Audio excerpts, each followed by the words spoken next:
Comme vous le savez, ma vidéo fait plus de 1h12, alors du coup j'ai pensé un petit peu à vous et je me suis dit que vous tapez ce genre d'heure-ci, à moins que vous fassiez un grand nettoyage de printemps, un gros footing ou alors un gros voyage, genre Paris-Bordeaux par exemple. Ouais, je me suis dit ce genre de choses. Et c'est pour ça que rien que pour vous faire plaisir, je me suis dit que couper la vidéo en 2 parties serait pas si mal, voire même peut-être en 3. Ça va dépendre de ce que va donner le temps au montage. Mais bref, du coup, rien que pour vous faire plaisir, j'ai décidé de couper la vidéo en plusieurs parties, histoire que vous ayez un peu plus de temps pour regarder les autres vidéos à plus tard et que vous ayez pas à vous taper 1h12 de folie. Enfin bref, suite à cette accumulation d'informations, bah bonne vidéo à tous. Ça y est les gars, nous sommes le 7 mai 2023. Vous savez tous ce que ça veut dire? Ça veut dire que ouais, le mois suivant il y aura le bac, hein, donc bonne chance pour ceux qui le passent. Ah non, faut pas dire bonne chance, non je suis con, ça porte malheur, excusez-moi. Mais aussi ça veut dire que ouais, Tears of the Kingdom sort dans une semaine, hein, on le sait tous ça mon pote. Mais surtout, le truc le plus important à retenir, c'est que dans un mois, jour pour jour, sort le film que j'attends le plus cette année. Puis de toute façon, je vous l'avais dit, hein, dans ma vidéo qui était consacrée aux attentes de l'année, et bien que j'attendais Transformers Rise of the Beast avec autant d'impatience qu'un Oppenheimer ou qu'un The Fabelman, et autant de curiosité qu'un Super Mario Bros. Le film ou qu'un Aquaman 2. Ouais, à ce point-là, hein, j'attends Transformers Rise of the Beast depuis longtemps. Sauf que je suis tombé sur des trucs du genre oh vas-y, encore un film Transformers, ils en ont pas marre avec leur remake, reboot, ou je sais pas quoi. Et en plus d'une saga complètement nulle. Oh là là, mais c'est un truc de fou, mais on va tous mourir. Et si j'aurais été vous, j'aurais certainement été comme vous. Bon, logique en même temps, mais vous semblez passer certainement à côté de énormément de choses. Parce que oui, pour que vous puissiez dire ça, c'est clair que vous êtes passé à côté de beaucoup d'épisodes pour pouvoir penser ça. Parce que Transformers, c'est pas juste une saga qui a été faite par Michael Bay. Enfin, en partie oui, mais justement, ça va être là le sujet de la vidéo. Donc d'ailleurs, je n'ai pas lancé l'intro, mais du coup, on va le faire, hein, comme ça, moi, ce sera fait. Fais 22 sur le terre. Sa mère vient pas lèche, on t'empêche ma main sur ta fesse. La merde c'est la haine, c'est la dèche, on empêche dans mon caisse. Écarter les puces, elle végéta, encule, celle pas tragla sur plus faible, madame, vraiment rusée. La rage dans la fusée, on reçoit l'accusé de la cave, je suis comme Zeus, ma puce. Viens montrer ma puissance et la pétasse, tu sens que ça passe, petit pont entre les jambes, charbon dans tous les sens, la haine puis la naissance, hella. Et donc bonsoir et bonjour tout le monde, c'est Ressatir, et aujourd'hui, pas de nouvelle appréciation cette fois-ci, ou un short, hein, que je compte vous sortir. Bon allez, celui-là je vous le sors, mais c'est juste pour faire la blague comme quoi c'est un short. D'ailleurs, est-ce que c'est ma taille, hein? Faut que j'aille vérifier ça de speed. Non, cette vidéo est cette fois-ci consacrée à une saga toute en particulière qui me tient à cœur et qui m'a fait aimer le cinéma et avec laquelle j'ai grandi durant toute mon enfance, à savoir Transformers. Une saga qui est constipée par la critique, mais d'une force. Ouais, c'est autant un Twilight, hein, si on peut dire. Et encore Twilight, ouais, il y a plein de raisons de devoir détester cette saga et qui fait partie de l'une des pires sagas de tous les temps. Et contrairement à Twilight, Transformers, c'est pas juste un petit bouquin de science-fiction qui tenait là. Non, l'histoire de Transformers est beaucoup plus vaste qu'un putain de roman sorti littérairement parlant. Mais là n'est pas le sujet de la vidéo. Non, le sujet de la vidéo, eh bien c'est justement de parler de la conception de la saga Transformers dès ses débuts en 2007 et ce qui a fait provoquer sa chute en 2017, à savoir qu'est-ce qui s'est passé pour qu'on ait les résultats qu'on a là et qu'est-ce qui s'est passé pour qu'un film Rise of the Beast ait été engendré et que Bumblebee est sorti 4 ans et demi plus tôt. Ne vous inquiétez pas, tous les détails seront émis dans cette vidéo. Et après je vais pas non plus tout détailler parce qu'il me faudrait une vidéo de moins de 3 heures, voire même plus que 3 heures, hein, si on veut abuser. Et évidemment que je parlerai des nombreuses séries dérivées de Transformers, mais ne vous en faites pas, je vais pas du tout les spoiler. De toute façon, c'est même pas le but de la vidéo. Non, le but, ça va être, bien sûr, de spoiler la saga Transformers de Michael Bay, puisque, c'est le principal sujet de la saga, donc si je la spoil pas... forcément, faut que je passe par les spoilers, donc allez voir les 5 films et venez me voir juste après. Et si vous voulez avoir un avis beaucoup plus concret sur les 5 films en particulier, il y a plus de 4 ans, j'ai fait 5 vidéos sujet aux 5 films. Donc voilà, hein, si vous voulez aller les voir, allez-y. Hein. Et nous, on va pouvoir détailler la saga de Michael Bay. C'est parti. Les diaclones sont attaqués, tous aux aires de transformation. Bon déjà Transformers, c'est pas genre un film comme je vous ai dit qui vient de romans ou alors qui date d'un petit jeu vidéo à la con ou qui sort d'un petit comics de je sais pas quoi qui sort de nulle part et qui va être un raz-de-marée de vente une fois que le film va être adapté par Steven Spielberg et Michael Bay. Non, c'est beaucoup plus différent que ça. C'est même pas adapté d'un manga à la Goldorak ou je sais pas quoi. Non, c'est complètement différent. Bon déjà, Transformers, c'est pas du tout Transformers à la base. Ça s'appelle Diaclone et c'est fait par Takara. Et à ne pas confondre avec Katara de Avatar, le dernier maître de l'air, parce que franchement ça n'a rien à voir, et si t'es con, c'est que t'es con, mec. Et si vous voulez savoir c'était quoi les Diaclones à l'époque, eh ben c'était des jouets. Ouais, Transformers, c'est dérivé de jouets, à la base. Et à cette époque-là où c'est produit, nous sommes en 1983.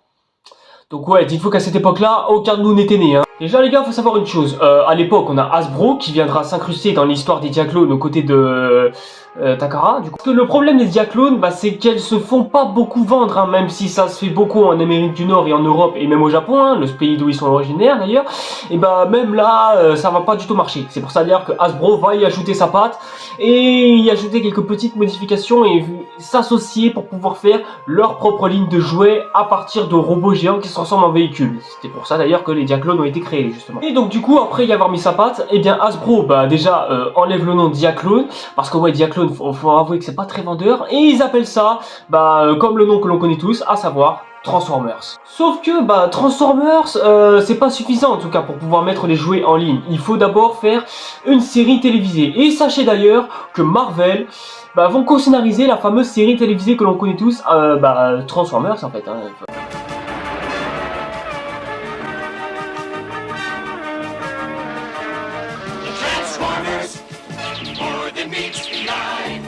Suite à la diffusion de cette série, elle va être un énorme succès, que dis-je, un carton, hein, on peut dire. Encore aujourd'hui, cette série est aussi mythique qu'un Musclor, qu'un G.I. Joe, ou qu'un Tortue Ninja, ou même que tous les animés japonais qui passaient à cette époque-là. Mais déjà, le truc à retenir dans cette partie de la vidéo, c'est que Transformers est créé pas pour faire plaisir à des gosses, ou alors juste pour leur donner une histoire sympatoche, un peu comme le faisaient les nombreux mangaka à cette époque-là. Non, non, le seul but de la franchise Transformers, retenez bien ça, c'est de vendre que des jouets.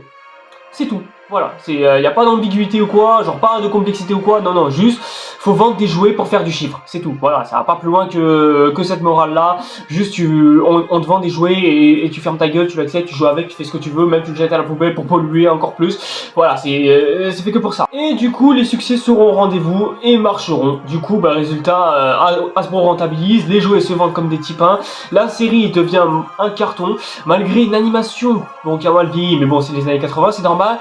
Juste la doublure, franchement les gars, fallait s'appliquer à moitié juste. Parce que y a pas d'application du tout dans la doublure. Mais Optimus Prime et les Autobots se battent désespérément pour empêcher l'infâme Mégatron de s'emparer de la précieuse énergie que représente l'arme suprême. Plaît pas du tout, et je vais vous dire, pas du tout. Il ne faut pas que les Decepticons se regroupent. Autobots, en route! Même si les doubleurs sont à chier et qu'il y a de nombreuses incohérences scénaristiques à soulever, dont JDG parle d'ailleurs, malgré tout ça, la série va connaître un énorme succès et encore aujourd'hui est considérée comme un classique par la première génération de la licence. Donc voilà ma gueule, résumé comme ça, on est bien loin de ce que Michael Bay proposera des années plus tard, hein. On n'en est même pas encore pour te dire. Ouais, parce qu'à ce moment-là, la suite va être très compliquée, puisque après le gros succès des deux premières saisons de la première génération Transformers, eh bien la série va être adaptée en film, à une époque où est-ce que Dragon Ball, Senseiya, Ken le Survivant, même Goldora, qui ont eu le droit à des films qui leur étaient dérivés à cette époque-là? Ouais, non, je vous pose vraiment la question, s'il vous plaît, vous pouvez répondre. Parce que du côté des Américains, Transformers en est le tout premier à avoir fait dériver un film d'animation à partir d'une série d'animation diffusée à la télévision. Et lorsque le film sort, il va bider. Ouais, non, il va bider, mais très fortement, hein. Genre d'une manière dont aucun film d'animation n'aura jamais fait. Et encore, je te parle pas d'un film de Taram et le chaudron magique de cette époque-là, hein, ou quoi. Non, là je te parle genre d'un bide, mais qui se fait très fortement ressentir, hein. Genre, pourquoi ce film va bider? Eh tout simplement parce que tous les personnages principaux de ce film meurent. Donc ouais, imagine-toi être dans la tête d'un enfant qui a entre 6-10 ans, tu vas voir le film Transformers que t'as vu à la télévision et tu vas enfin le voir au cinéma, et là tu ressors en pleurs parce que tous tes personnages principaux se sont tous fait tuer les uns après les autres. Ouais, ouh, l'ambiance, ouais, c'est bien. Ah ouais, quand je dis tous vos personnages principaux préférés, c'est tous les personnages principaux préférés crèvent, hein, même Optimus Prime, hein, d'ailleurs. Ouais, dans Transformers 2, ça m'a pas du tout fait quoi que ce soit. Ouais, j'ose à peine imaginer les émotions que j'aurais si j'aurais pu tomber sur ce film un jour ou l'autre. D'ailleurs, au passage, si je vous dis Orson Welles, ça vous dit peut-être quelque chose, hein? Parce que sachez que c'est lui qui a doublé Unicron qui est présent dans ce film. Et sachez que ce sera son tout dernier rôle dans sa carrière, puisque il en mourra, il sera mort, quoi. Voilà, du coup, Histoire de rajouter plus de morts, hein, comme s'il n'y avait pas déjà assez de morts dans ce film. Hein. Même hors du film, il y avait des morts, quoi, pour vous dire à quel point ce film puait la mort. Hein. Donc ouais, la sortie du film, vous voulez savoir c'était en quelle année? En 1986. Soit, si j'arrive à compter, près de plus de 29 ans avant la sortie de Transformers de Michael Bay. Enfin, si j'arrive à calculer en mathématiques, mais pour ça, faudrait que j'arrive à faire des calculs dans ma tête. Après, si vous voulez savoir le synopsis de la série et du film, bah ouais, hein, c'est celle que l'on connaît, à savoir bah des robots géants qui se transforment en voiture, qui viennent de Cybertron, qui se séparent entre Autobots et Decepticons qui sont en guerre, avec les Autobots en tant que gentils, dirigés par Optimus Prime, et Megatron en tant que méchant, bah qui dirige lui les Decepticons. La série se diffusera en 3 saisons autour de 4 ans, à savoir de 1984 à 1987. Et du côté des Japonais, bah eux ils se sont dit, et si on faisait une suite dérivée de la 3e saison, histoire un petit peu de faire chier nos concurrents américains, parce que oui, sachez que les Japonais ont eux aussi fait leur propre série Transformers de leur côté.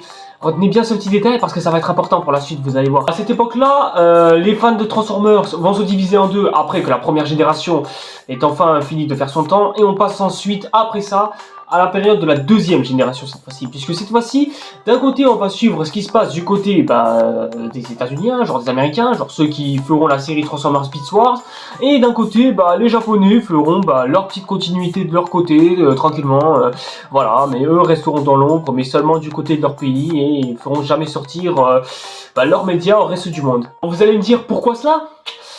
À cause de la France. Ouais, non, je déconne pas, genre, parce que, oui, c'est de la haine, parce que je déteste la France ou quoi. Non, c'est vraiment la France qui est responsable de tout ça. Parce que je vous rappelle qu'à cette époque-là, nous sommes dans les années 90, et qu'est-ce qui se passe du côté du Japon dans les années 90, et en France aussi, qui plus est? Même, vous avez quand même introduit un truc d'une rare indigence et d'une médiocrité inouïe, et d'une violence, alors là... Tout ce que vous avez toujours voulu savoir sans jamais oser le demander sur la manga que l'on pourrait traduire par image irresponsable. Les mangas, c'est quand même, j'en ai regardé, vous êtes très coupables en fait, vous et vos producteurs, etc. C'est-à-dire que pour faire beaucoup d'argent, vous avez acheté du manga au kilomètre, pas cher du tout, aux Japonais qui refourguaient ça à bas prix. Dessin très violent, popularisé notamment par la télévision. Avec 3 mots de vocabulaire, parce que les mangas, c'est quand même ça, c'est 1, une violence incroyable, et 2, 3 mots de vocabulaire, c'est une violence évidente quant au dessin réaliste. Ça s'adresse à une clientèle de jeunes qui recherchent l'identité, un peu en marge, très... Donc voilà, à cause de gens comme eux, eh bien beaucoup de médias du Japon ne sont jamais arrivés en France, ou alors sont arrivés mais de manière tellement chaotique. Bon, évidemment, pour certaines raisons assez évidentes, je pense, on peut tout à fait être d'accord, mais c'est des séries qui étaient faites pour être matures à la base, donc dire que les dessins animés c'est fait pour les enfants, ouais non, c'était un cliché qui existait déjà à cette époque-là, mais là, ça a visiblement été mal utilisé, et surtout, ouais, hein, on connaît la France, hein, ils réagissent à des trucs ultra violents, ouais, des années plus tard, hein, évidemment, on salue Orelsan pour sale pute, et ce genre de conneries, hein. Donc voilà, à cause des mangas soi-disant trop violents, et du coup la France veut couper les ponts avec la distributivité des produits du Japon, parce que oui, hein, le Japon et la France, ce sont pas du tout les mêmes pays.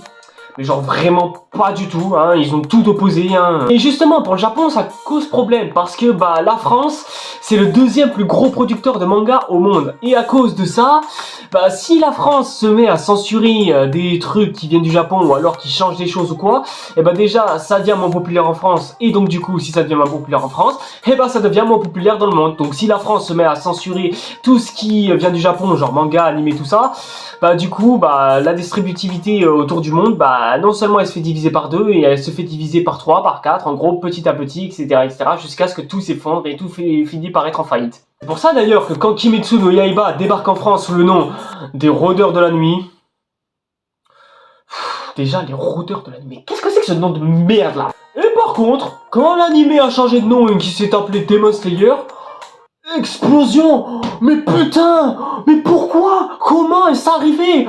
Même moi aujourd'hui, je suis en train de me le demander!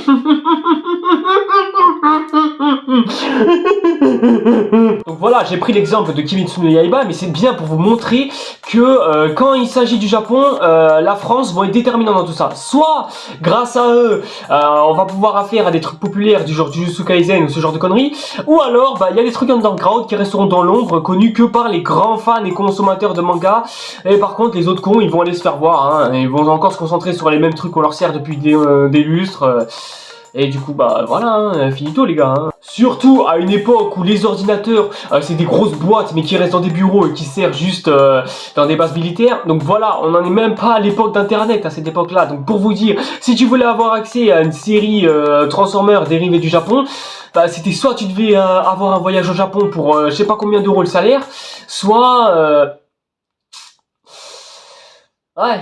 C'est d'ailleurs pour ça que toutes les suites dérivées des séries japonaises vont être beaucoup moins connues du grand public. Genre moi par exemple, dites-vous que je ne connais pas du tout les séries animées dérivées du Japon, ni même les Robots in Disguise et le reste de la trilogie d'Unicron dont on va aborder plus tard d'ailleurs. Si je vous parle vraiment de ça en détail, c'est parce que ça va jouer énormément, non seulement sur la deuxième génération, mais aussi sur les générations suivantes qui viendront à la suite. Parce que Beast Wars, c'est sorti par des Américains, et les Américains, eux, quand ils produisent un truc, forcément que ça va être connu mondialement et de partout. Donc du coup, ça va jouer énormément, et avec ça grâce à ça Beast Wars et Beast Machine, sa suite, va être considérée elle aussi comme un classique, et c'est d'ailleurs cette série qui inspirera en partie Rise of the Beast, comme on le verra dans un mois. D'ailleurs, à noter que la série Beast Wars sera la première série qui sera faite en 3D, enfin la première, je sais pas si c'est la première, hein, mais en tout cas, la 3D, est-ce que t'en vois partout d'ailleurs? Parce que je vous rappelle que le premier gros succès qu'a connu Amedia en 3D, c'est dans le jeu vidéo,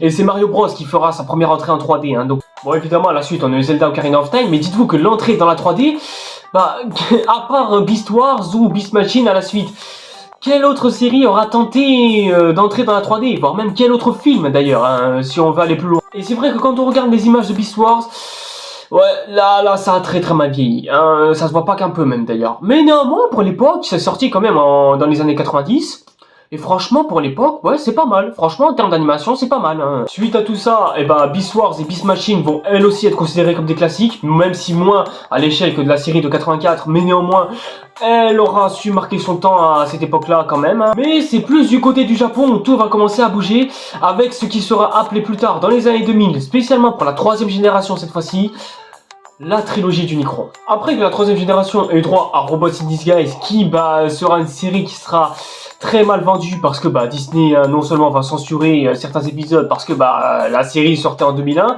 Or, qu'est-ce qui se passe en 2001? Et aussi, ils avaient la concurrence sur les bras qui commençait à pointer le bout de sa tronche. Donc du coup, ils n'avaient pas trop le temps de se consacrer à Transformers Robots in Disguise et de voir la produire un petit peu, histoire de se faire un petit peu de fric pour pouvoir faire face à leurs concurrents directs. Hein. Donc du coup, la série sera seulement diffusée qu'au Japon, mais nulle part ailleurs. Et c'est d'ailleurs pour ça que Hasbro s'occuperont de la production pareil, de la trilogie d'Unicron, comme je viens de vous dire, hein, qui sera Transformers Armada, hein, suivi de cette première saison-là qui s'appelle Armada, avec une suite qui s'appellera Energon, et la dernière de la trilogie, Transformers Cybertron. Et ces trois séries-là, pareil, hein, vont connaître un sort plus ou moins funeste, hein, parce que Armada sera mauvais, et lancera très malement cette trilogie, puisque le désintérêt des fans commençait à se ressentir. Et voilà, hein, petit à petit, à cause de la trilogie d'Unicron précisément, Transformers sombrera plus dans l'oubli. Surtout qu'en plus de ça, on en est au post-polémique que faisaient les mangas en France. Hein. Donc voilà, hein, les gens en France, ils étaient plus intéressés par un ninja portant un bandeau et un gars qui portait un chapeau de paille, plus qu'intéressés par une trilogie tout entière. Enfin, une trilogie de série, un peu précisément. Donc ouais, maintenant tu comprends exactement ce qui s'est passé. La 2e et la 3e génération... Ah ouais, c'était le sacré coup dur pour les fans, hein. C'était même chaud à tenir, mais bon, au moins ne vous inquiétez pas, ça ne sera uniquement que de courte durée, parce qu'à ce moment-là, une chose va changer, mais une chose unique en son genre qui changera absolument toute une industrie tout entière, à savoir que Steven Spielberg va débarquer.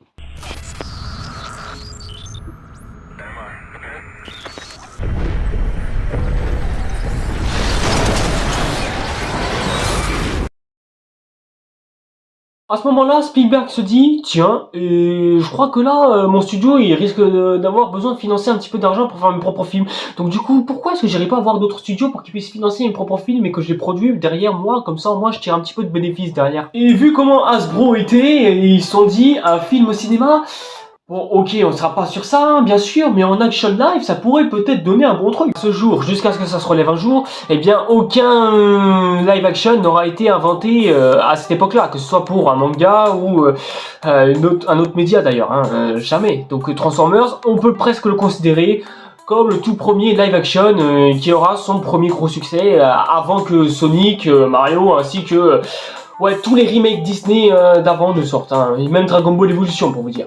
Après, ça aurait pu être Steven Spielberg qui puisse réaliser le film, sauf que non, je pense qu'en vue des projets qu'il devait avoir à cette époque-là, ouais, je pense qu'il n'avait rien à foutre hein, d'avoir à tourner ce film, et je pense qu'être producteur pour lui c'était largement suffisant. Et donc du coup, bah à ce moment-là, apparaît pas mal de réalisateurs, dont un dont il faut retenir évidemment, Michael Bay. Le gars, faut savoir qu'il sort de The Island avec Scarlett Johansson dans l'acting, et en plus de ça, il sort de 2 films Bad Boys avec Will Smith et Martin Lawrence. Donc d'ailleurs, j'ai fait 2 après-films hein, si vous voulez aller les voir. Hein. Donc là, réalisateur confirmé, producteur qui est confirmé en plus qui plus est. Là, c'est bon, tout est dans les cartons. Il n'y a plus qu'à faire le casting et c'est bon. On peut lancer un tournage, un speech, un scénario ou quoi. Là, c'est bon. On va péter. Ouais, faut savoir qu'à cette époque-là, lorsque ce genre de choses a été annoncé, je pense que ouais, une majorité de fans ont dû être beaucoup hypés pour pouvoir voir un film comme celui-ci. Et évidemment, faut savoir que Transformers à cette époque-là, ouais, ça commençait de moins en moins à se faire connaître. Hein. Transformers, c'était plus que ouais, une petite licence de jouets qui sort dans son coin et dans les bibliothèques antiques des films de l'époque, à côté des Musclor, tout ça. Voilà, maintenant c'est devenu ringard, hein, on passe à autre chose. Donc du coup, ouais, les gens ils s'intéressent plus à Transformers à cette époque-là. Donc ouais, frapper avec, fort comme ça avec un réalisateur ultra connu qui en plus de ça a fait ses preuves à maintes reprises qui plus est, et en plus avec un producteur que tout le monde connaît hein, que ce soit dans le cinéma ou autre part d'ailleurs, alors là oui ma gueule, là je dis oui, là j'ai carte blanche pour accepter ce que tu me proposes. Et là nous sommes en ce jour de 4 juillet 2007, fête nationale américaine, et là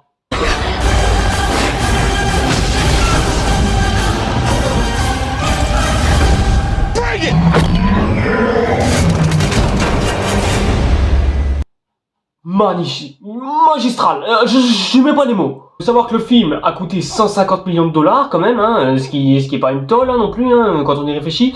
Et quand on remarque qu'il a rapporté 7 millions de dollars au box-office mondial, hein, en plus qui plus est, sachant qu'en plus on a apporté ouais, 3 millions rien qu'aux États-Unis. Ouais, c'est beaucoup, mais c'est vraiment beaucoup.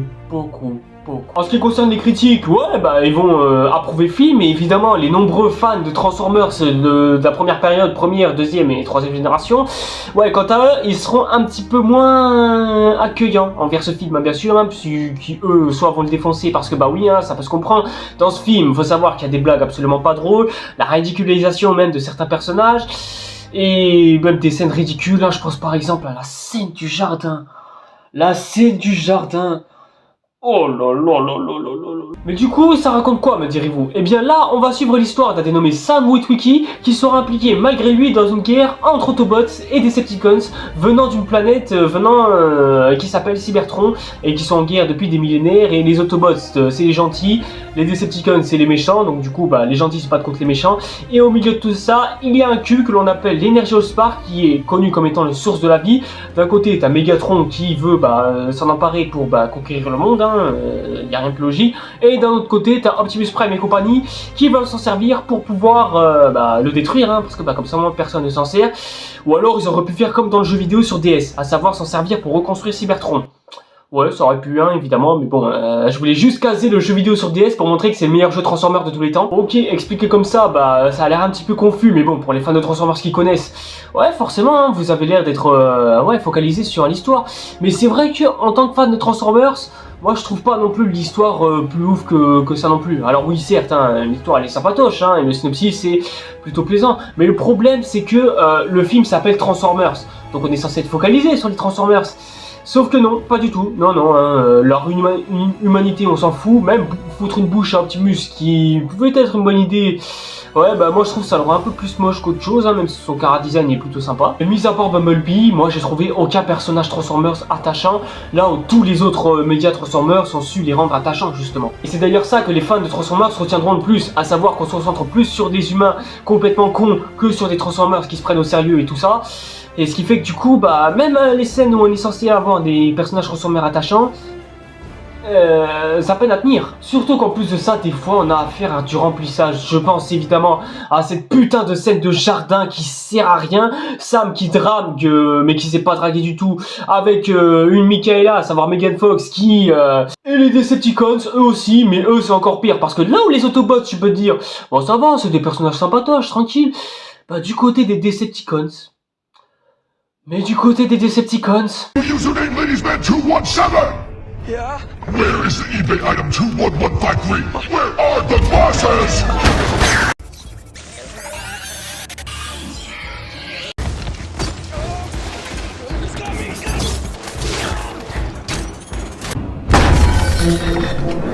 Encore une raison de plus de vous suggérer le jeu vidéo sur Nintendo DS d'ailleurs, si vous avez Nintendo DS ou si vous trouvez le jeu, parce que même moi je retrouve plus.